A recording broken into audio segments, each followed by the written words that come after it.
রাঙামাটিতে জাতীয় শিক্ষক ফোরামের মানববন্ধন।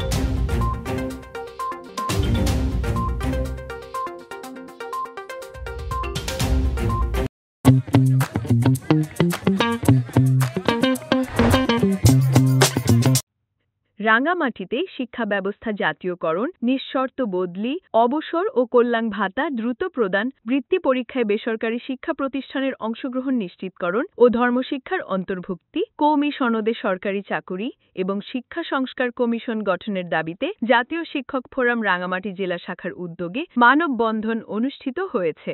শনিবার বিকেলে প্রেসক্লাব চত্বরে জাতীয় শিক্ষক ফোরাম রাঙামাটি জেলার সভাপতি মৌলানা জাহিদুল ইসলামের সভাপতিত্বে ও সেক্রেটারি হাবিবুর রহমানের সঞ্চালনায় প্রধান অতিথি ছিলেন জাতীয় শিক্ষক ফোরাম জেলার উপদেষ্টা মৌলানা মোহাম্মদ ওমর ফারুক।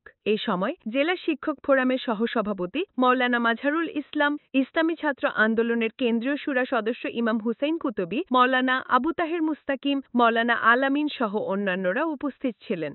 মানববন্ধনে বক্তারা বলেন, এই মানববন্ধন কোনো ব্যক্তিগত স্বার্থে নয়, বরং এটি একটি ন্যায়ের দাবি, একটি নিপীড়িত শ্রেণীর আর্তনাদ। এটি দেশের লক্ষ লক্ষ বেসরকারি শিক্ষকের হৃদয়ের ভাষা।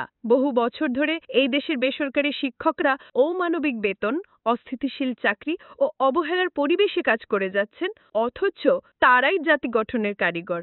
শিক্ষার্থীদের মেধা বিকাশ, নৈতিকতা গঠন, সমাজের ভিত্তি তৈরিতে যাদের ভূমিকা সবচেয়ে গুরুত্বপূর্ণ, সেই শিক্ষক সমাজ আজ সবচেয়ে বেশি বঞ্চিত। এই সময় 5 দফা দাবি উপস্থাপন করেন বক্তারা। Desk report, CHT TV।